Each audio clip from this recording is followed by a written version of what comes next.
Wanted to share Patty Morin's speech in its entirety for all of you. This is the speech that was heard round the world that she made at the White House last evening, and it has shaken me to the very core of my foundations.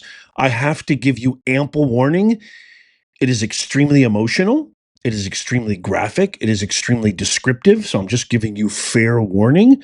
But I wanted to share this with you in its entirety. And this should make every single Democrat, especially representative, senator, congressman, congresswoman, absolutely hang their head in shame for what they're doing and what they're fighting for.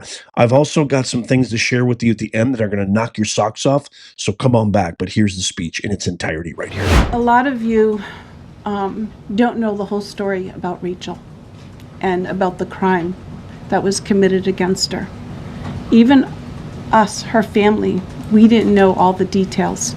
They kept most of it close to their chest, the detectives, because they didn't want to do anything to hurt the case. They wanted to keep the integrity of the case, so they kept everything close. I sat for the last 2 weeks in her trial, and we saw layer upon layer upon layer of evidence against the accused, an illegal immigrant from El Salvador. And the things that we thought, well, maybe this might have happened, we didn't know. But when we were at the trial, we got all the puzzle pieces. And I want to share some of those things with you.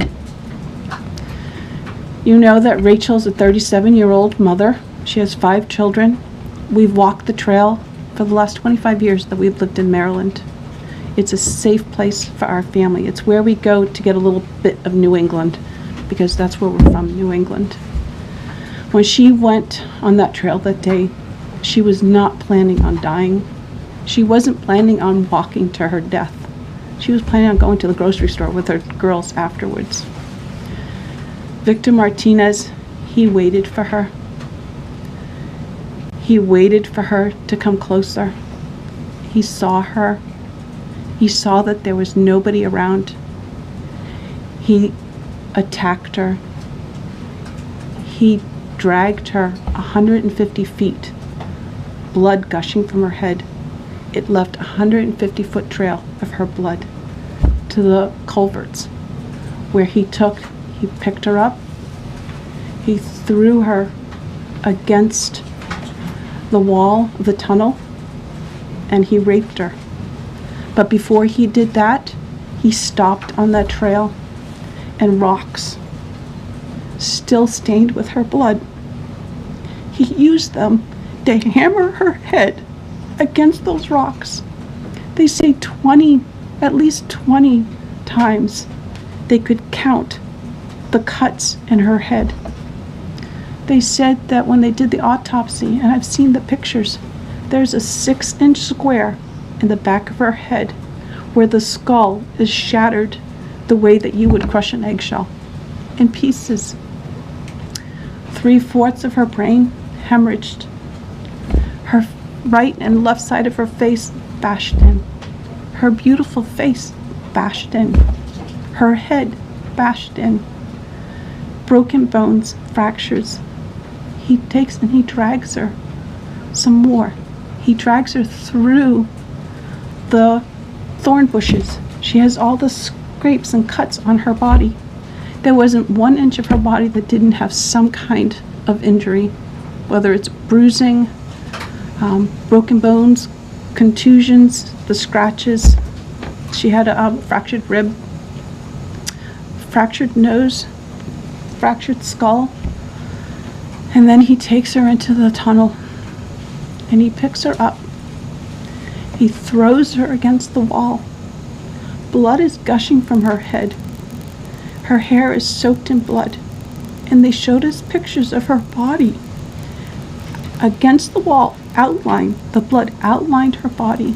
And you could see where the blood ran down around her as he was raping her. And then he threw her down and raped her some more. And then he strangled her because he didn't want her to be able to live to tell the story. They said that when they did the autopsy on her neck, that one of the things they do is they open up the neck and they look to see how far the injury is. And they went all the way down as far as an injury is possible, hemorrhaging in the muscles, because of how strong and violent the group was around her. These are the kind of people that have no compulsion. Like, to them, this is nothing. And when he was sitting in the courtroom, he actually looked like he thought he was going to be set free. There was no remorse on his face at all. This person took my daughter so violently and so gruesomely and so graphically that they sealed the pictures, because I don't want my granddaughters to see these pictures. These are the kind of criminals President Trump wants to remove from our country. These are the kind of criminals that we need to remove from our country. We are American citizens. Why should we allow people like this, violent criminals that have no conscience at all, to murder our mothers, our sisters, our daughters? I don't understand why there's even any kind of problem with this. And it's not that it's political, like the left or the right, although I understand different parties have used it in the past. But we have to look at it as, we are American citizens. We need to protect our families, our borders, our children. I don't care about politics. Well, I do, but I want to preserve life. And that's the only reason why I have taken and spoken about Rachel all this time. If you're a mother here in the room, can you imagine standing there alive? You're alive, and someone comes and puts their hands into your chest and rips out your heart? That's what it feels like. It feels like a part of you is being ripped out of you. You can't even describe the pain. Just like you can't describe to your husband what it feels like to carry a baby in your womb, or to feel those first kicks, or to know just intuitively if it's a boy or a girl. It's only a thing that a mother knows.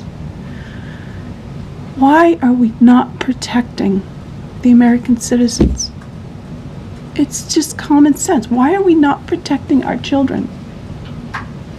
And to have a senator from Maryland who didn't even acknowledge, or barely acknowledged, my daughter and the brutal death that she endured, leaving her 5 children without a mother and now a grandbaby without a grandmother, so that he can use my taxpayer money to fly to El Salvador to bring back someone that's not even an American citizen.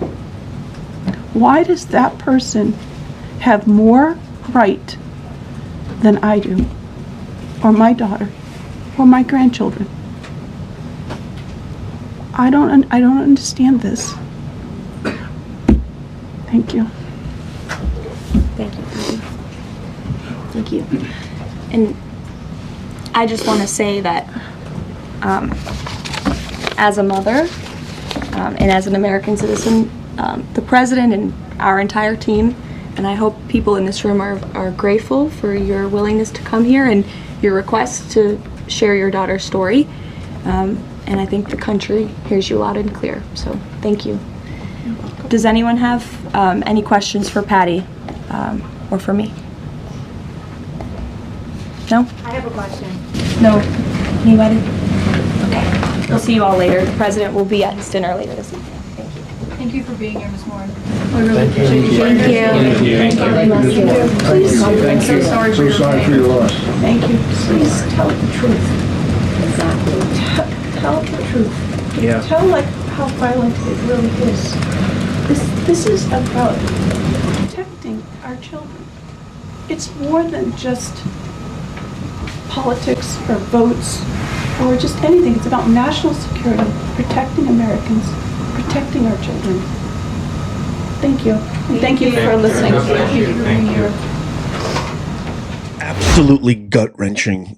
Please send a prayer to Patty Morin and all the victims. Illegal criminal alien led into this country, given the red carpet by Kamala and Biden. I can't even imagine how much worse it would get. It would have gotten had Trump not won, had the American people not finally decided to make common sense the revolution that it is right now. And by the way, another reason I'm playing this, and another reason you need to share this with everybody and tap the thumbs up, we need this video to go viral. The mass propagandist media, leftist woke media, did not share 1 second of this. They cut away when this was live yesterday.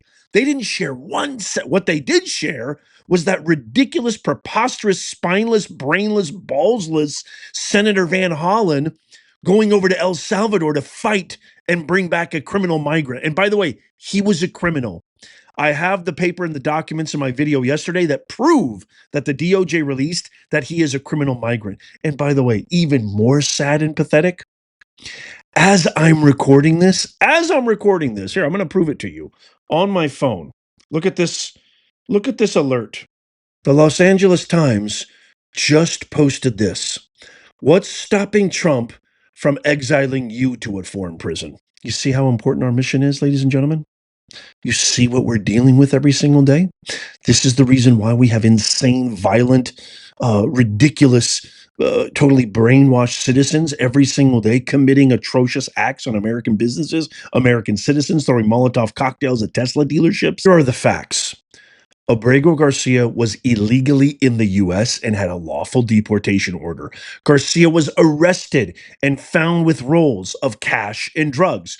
Garcia was arrested with 2 other members of MS-13. 2 judges found that Garcia was a member of MS-13. Garcia's wife petitioned for an order of protection after instances of domestic violence. This is who the Democrats are fighting for. And people like Patty Morin, God bless her. May God bless and always keep you, Patty. You are in our hearts and prayers. People like Patty Morin have to suffer, have to experience this horrific, unimaginable pain because these guys want these people in our country. It's bonkers to me. It's bonkers. And lastly, I just wanted to share this at the White House actually put a collaboration invite to Senator Chris Van Hollen, that ridiculous, preposterous cretin who's traveling to El Salvador for a PR stunt, to share Patty Morin's story. This is the guy who's supposed to represent Maryland.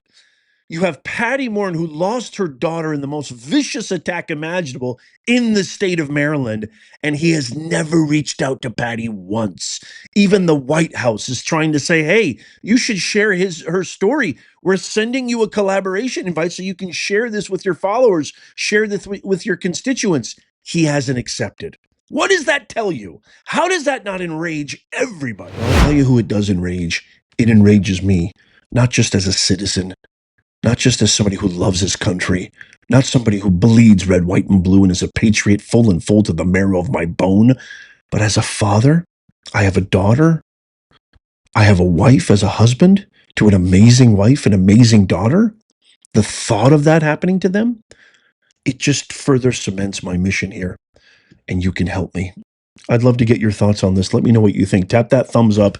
Help me make common sense go viral. That is the mission of our media company, our channel, independent new media, to use the words of the White House and Karoline Leavitt, independent new media from actual subject matter experts trying to share the truth. This is our mission, and we have a lot of work to do. And with your help, by you watching these videos, sharing them, tapping the thumbs up, you help.